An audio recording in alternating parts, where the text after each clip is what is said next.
I never thought I'd be sharing this story, but recent events have brought back memories I've tried to bury for years. I'm Paul, 28M, and this is the story of how I reconnected with my long-lost brother and uncovered a family secret that changed everything. Growing up, it was just me, my younger brother Mikey, 25M, and our dad, Martin, 52M. Mom left when I was 5, and Mikey was just 2. At least, that's what we were told. Dad always said she couldn't handle the responsibilities of motherhood and chose to leave. We never questioned it because, well, what else could we do? Our childhood home was a small, 2-bedroom house on the outskirts of town. It wasn't much, but it was ours. I remember the creaky floorboards in the hallway, the way the kitchen faucet always dripped no matter how many times Dad tried to fix it, and the old oak tree in the backyard where Mikey and I spent countless summer days building makeshift forts and pretending to be explorers. Dad worked hard to provide for us, often taking double shifts at the local factory to make ends meet. He'd come home late, smelling of sweat and metal, his hands rough and calloused. Despite his exhaustion, he always made time to ask about our day and help with homework when he could. I took on the role of caretaker for Mikey when Dad was working late. I made sure he ate, did his homework, and got to bed on time. It wasn't ideal, but we had each other, and that was enough. I remember nights when Mikey would crawl into my bed, scared of the dark or the thunderstorms that rattled our windows. I'd tell him stories, made up adventures about brave knights and clever wizards, until he fell asleep. We didn't have much, but we made do. Christmases were lean, but Dad always managed to fix together enough for at least one present each. I'll never forget the year he got me my first bicycle. It was secondhand and a bit rusty, but to me, it was the most beautiful thing in the world. I spent that entire summer teaching Mikey how to ride without training wheels, running alongside him as he wobbled and cheered when he finally managed to pedal on his own. School was a challenge for both of us. I was a quiet kid, more interested in books than sports or socializing. Mikey, on the other hand, was all energy and charm, making friends easily but struggling with academics. I helped him with his studies as best I could, feeling a sense of pride when his grades improved. As we grew older, I started to notice things. The way Dad's eyes would sometimes linger on old photos he kept hidden in his dresser drawer. The sadness that seemed to hang over our house like a heavy cloud, especially around holidays and birthdays. And the way Dad would sometimes look at us with a mixture of love and something else. Guilt? Regret? I couldn't quite put my finger on it. Everything changed when I turned 16. It was a Friday, and I remember feeling excited about the weekend. Mikey and I had plans to go to the local arcade, a rare treat we'd been saving up for weeks to afford. I came home from school, dumping my backpack by the door as usual, calling out to let Dad and Mikey know I was home. The house was eerily quiet. Then I heard it, the sound of breaking glass followed by a muffled sob. I rushed to the living room and froze at the sight before me. The room was in chaos. Books and papers were strewn across the floor, a shattered picture frame lay near the wall, and in the center of it all was Dad, slumped in his armchair, an empty bottle of whiskey dangling from his hand. Mikey was cowering in a corner, tears streaming down his face. When Dad saw me, he lurched to his feet, his eyes wild with a mixture of anger and something that looked like fear. He lunged forward, nearly losing his balance. I stepped in front of Mikey, shielding him from whatever was coming. That's when Dad dropped the bomb that shattered our world. He wasn't our real father. Our mom hadn't abandoned us, she had died in a car accident when I was 4. Martin was her brother, our uncle, who had taken us in after her death. He had been struggling with the burden of raising us, turning to alcohol to cope. The room spun around me as I tried to process this information. Memories flashed through my mind, hazy recollections of a woman with kind eyes and a gentle laugh, the faint scent of lavender that I'd always associated with comfort but could never place. Had that been our mother? I looked at Mikey, saw the fear and confusion in his eyes, and knew I had to get us out of there. I grabbed his hand, and we ran. We didn't stop until we reached our neighbor's house, Mrs. Thompson, 65F.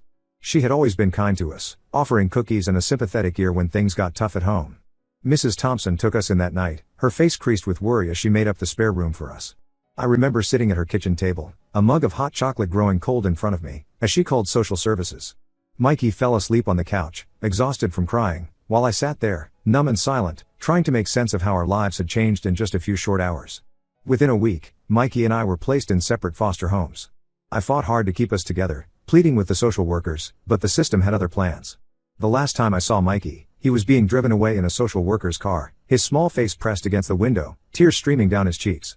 I stood there on the sidewalk, my own cheeks wet with tears, feeling like I'd failed in my most important job, protecting my little brother. The years that followed were a blur of different homes, schools, and faces. I withdrew into myself, focusing on my studies as a way to escape the turmoil of my life. Books became my refuge, offering worlds far removed from the harsh realities of my own. I excelled academically, earning praise from teachers and foster parents alike, but inside, I felt hollow. Every birthday, every holiday, I thought about Mikey. Where was he? Was he safe? Happy? Did he remember me? I imagined him growing up, wondered if he still had that mischievous glint in his eye, if he still bit his lip when he was concentrating hard on something. As soon as I turned 18 and aged out of the system, I started searching for Mikey in earnest. I scoured social media, contacted adoption agencies, even hired a private investigator with money I'd saved from part-time jobs. But with limited resources and information, my efforts were fruitless. Determined to make something of myself, I threw myself into my studies. I applied for every scholarship I could find, wrote countless essays, and spent sleepless nights preparing for exams. My hard work paid off when I received a full scholarship to a prestigious university. College was a time of growth and self-discovery. I made friends, joined clubs, even dated a bit. But always, in the back of my mind, was the thought of Mikey and the family we'd lost. I majored in marketing, drawn to the creativity and strategy it required. After graduation, I landed a good job at an up-and-coming advertising firm. On the surface, my life looked perfect. I had a successful career, a nice apartment, and a wide circle of friends. But the hole in my heart remained.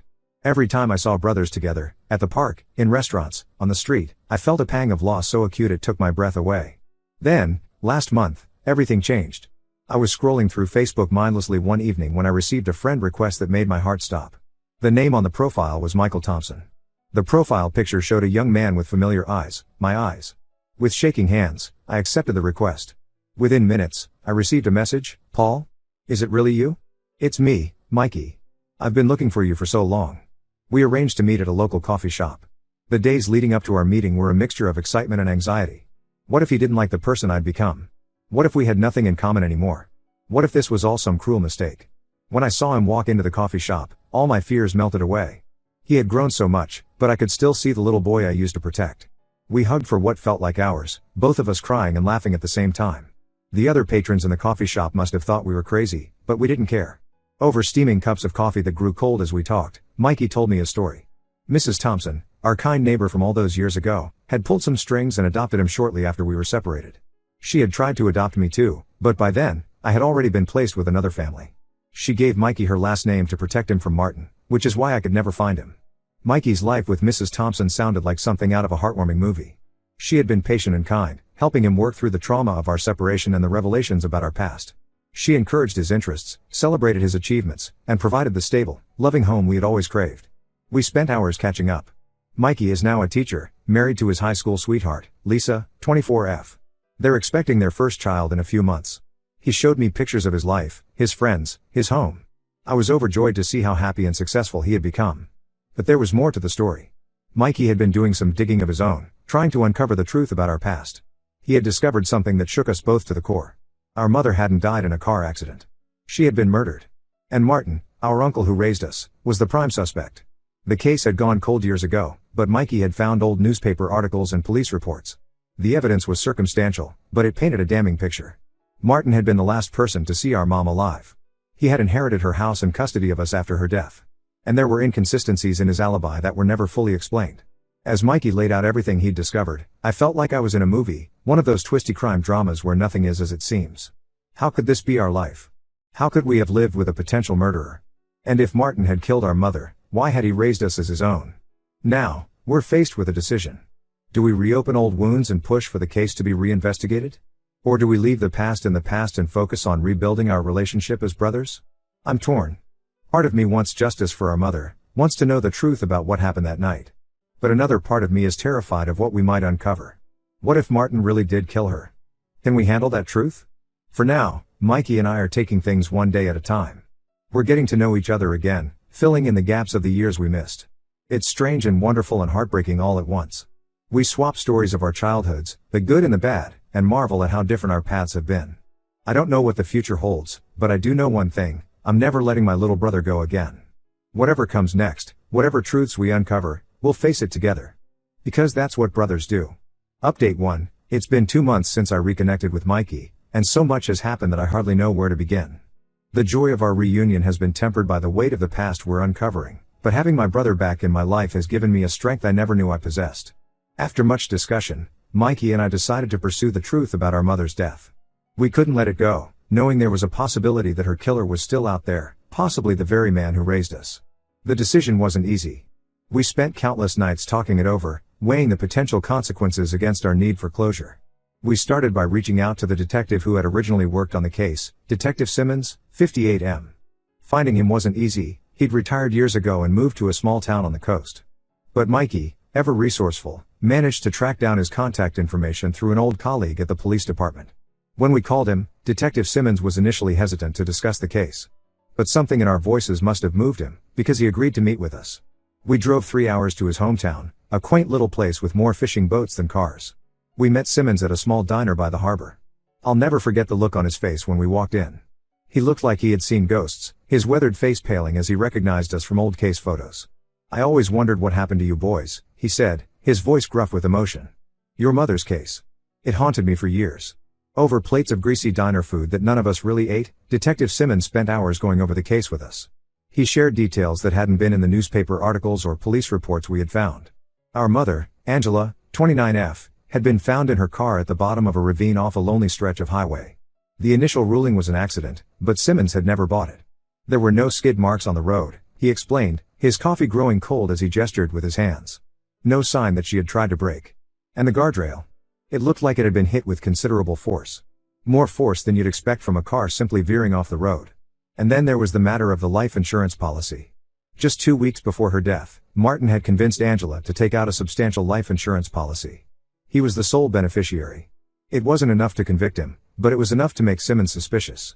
"I tried to push for a deeper investigation," Simmons said, his eyes clouded with old regret. "But without hard evidence, my superiors weren't willing to pursue it. And then, well, life happened. Other cases came up. But I never forgot about your mother." As we delved deeper into the case, Mikey and I found ourselves on an emotional roller coaster. There were days when we were determined to uncover the truth, no matter the cost. We'd stay up late into the night, poring over old documents, trying to piece together a puzzle with too many missing pieces. Other days, the weight of it all felt too heavy to bear. I remember one night when Mikey called me, his voice choked with tears. "What if we're wrong, Paul?" he asked. "What if Martin is innocent and we're dragging his name through the mud for nothing?"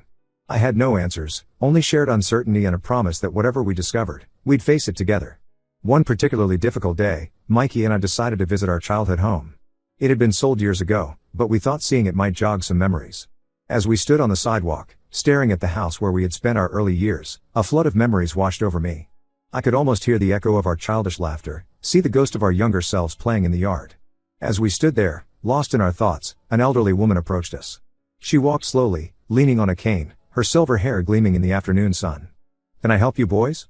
she asked, her voice kind but cautious. We explained who we were, and her face lit up with recognition. "Oh my," she said, her free hand flying to her mouth. "You're Angela's boys. I remember when you were just little things." Her name was Margaret, 75F, and she had been our next door neighbor when we lived there. She invited us in for tea, and as we sat in her cozy living room, surrounded by photos of her own children and grandchildren, she shared memories of our mother that brought tears to our eyes.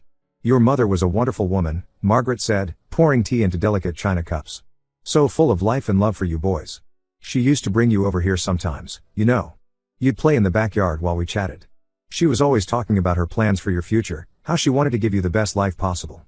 Margaret told us about how our mother would sing while she gardened, how she always had a kind word for everyone in the neighborhood. She described a woman who loved fiercely and lived fully, a far cry from the shadowy figure we'd carried in our memories. Then Margaret hesitated, looking uncertain. She set down her teacup with a shaky hand. I never told anyone this before," she said slowly. "But the night before your mother died, I heard her arguing with Martin. It was late, and I couldn't make out what they were saying, but it was heated. I saw her storm out of the house, get in her car and drive away. Martin followed in his car a few minutes later. The next day, well, you know what happened." Mikey and I exchanged glances. This was new information, something that had never made it into the official reports. Could it be the missing piece we needed? We left Margaret's house with heavy hearts and racing minds.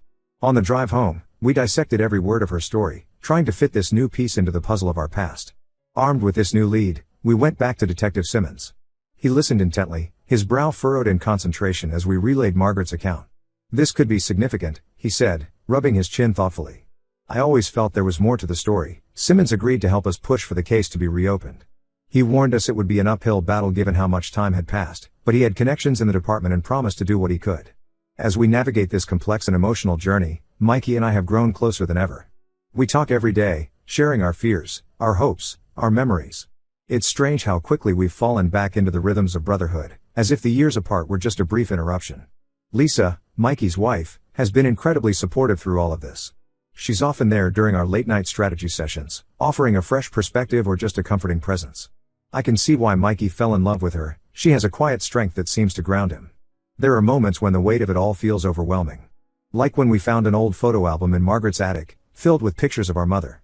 Seeing her face, so like Mikey's, with my eyes, brought home the reality of what we lost. Or when we had to explain to Lisa's parents why we might not be able to make it to their anniversary party. How do you tell someone you might be busy trying to solve your mother's decades-old murder? But then I look at Mikey, see the determination in his eyes, and I know we can face anything as long as we're together. We're not just doing this for ourselves, or even for our mother. We're doing it for the truth, whatever that might be. The road ahead is uncertain, but for the first time in years, I feel like I'm exactly where I'm supposed to be. With my brother by my side, we're ready to face whatever comes next. Update 2, another month has passed, and our lives have taken yet another unexpected turn. The detective working on reopening our mother's case called us with some startling news. They found new evidence. It turns out that an old security camera from a gas station near the ravine where our mother's car was found had been storing footage from that night. The camera had been thought to be broken at the time, but a tech-savvy officer managed to recover some corrupted files. The footage isn't clear, it's grainy and dark, but it shows a car matching our mother's model being followed closely by another vehicle on the night she died. The second car's license plate isn't visible, but the make and model matched the car Martin owned at the time. This new evidence was enough to get the case officially reopened. Mikey and I were called in for questioning, asked to recount everything we could remember from our childhood. It was a grueling process, dredging up memories we had long tried to forget. We spent hours in a small, stuffy interview room, answering question after question. What was our relationship with Martin like? Did we ever notice any tension between him and our mother? Did we remember anything unusual from around the time of her death? One particular memory stood out. I remembered a night, not long before we were taken away, when I overheard Martin on the phone. He was angry, shouting about money and secrets. At the time, I didn't understand what it meant, but now, it seems significant.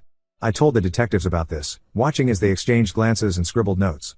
They asked me to try and remember more details. What exactly did Martin say? What time of night was it? Did I ever hear him make similar calls? I felt frustrated by how much I couldn't recall, how much had been lost to time and trauma. As the investigation progressed, we learned more about our mother's life, and Martin's. It turns out that Martin had been in significant debt at the time of our mother's death. The life insurance payout had cleared all his debts almost overnight. The police also uncovered records of large cash withdrawals from our mother's bank account in the weeks leading up to her death. When questioned about this, Martin claimed that Angela had been planning to leave town with us, and the money was for our new life. But no one could corroborate this story. Throughout all of this, Mikey and I have been struggling with conflicting emotions. On one hand, we want justice for our mother. The thought that her killer might have been walking free all these years, that we might have lived under the same roof as him, makes my blood boil. On the other hand, the thought that the man who raised us, despite his flaws, might be a murderer is almost too much to bear. I remember Martin teaching me how to ride a bike, helping Mikey with his math homework, working long hours to keep a roof over our heads. How do I reconcile those memories with the possibility that he might have killed our mother? Lisa, bless her, has been our rock through all of this. She's listened to our fears, held us when we cried, and reminded us to eat and sleep when we got too caught up in the investigation. Her pregnancy is progressing well, and sometimes, in the midst of all this darkness, feeling the baby kick brings a moment of pure joy. Then, last week, everything came to a head. The police called us in again, this time with news that made my blood run cold. They had found Martin. Update 3, the past week has been a whirlwind of emotions and revelations. When the police told us they had found Martin, Mikey and I braced ourselves for a confrontation. But what happened next, none of us could have predicted. Martin wasn't found alive. His body was discovered in a small apartment in a neighboring state, where he had apparently been living under an assumed name for years. The cause of death was determined to be natural causes, a heart attack. The apartment was a treasure trove of information. Among Martin's belongings, the police found a journal. In it, Martin had written a detailed confession of what really happened the night our mother died. According to the journal, Martin had indeed been deeply in debt. He had approached our mother for help, but she had refused, threatening to cut him off completely. In a fit of desperation and anger, Martin had followed her that night, intending to confront her again. Their argument on the road had become heated. Martin admitted to running Angela's car off the road, but claimed he hadn't meant to kill her. He wrote about his shock and horror when he realized what he had done, about how he had panicked and fled the scene. The journal went on to detail the guilt and remorse that had eaten at him over the years. He wrote about how he had tried to make it up to us by raising us as his own, but that the weight of his secret had driven him to drink and ultimately to abandon us. Reading those words, hearing the full truth after all these years, was overwhelming. Mikey and I spent hours talking, crying, trying to process everything. We felt anger, grief, confusion, and a strange sort of relief at finally knowing the truth. The case is now officially closed. Martin's confession, along with the other evidence, provides a clear picture of what happened that night. There will be no trial, no sentencing, no face-to-face confrontation. In a way, I'm grateful for that. I'm not sure I could have faced Martin after learning the truth. As for Mikey and me, we're focusing on healing and moving forward. We've decided to honor our mother's memory by starting a foundation in her name, aimed at helping children who have lost parents to violence. Lisa gave birth to a beautiful baby girl last week. They named her Angela, after our mother.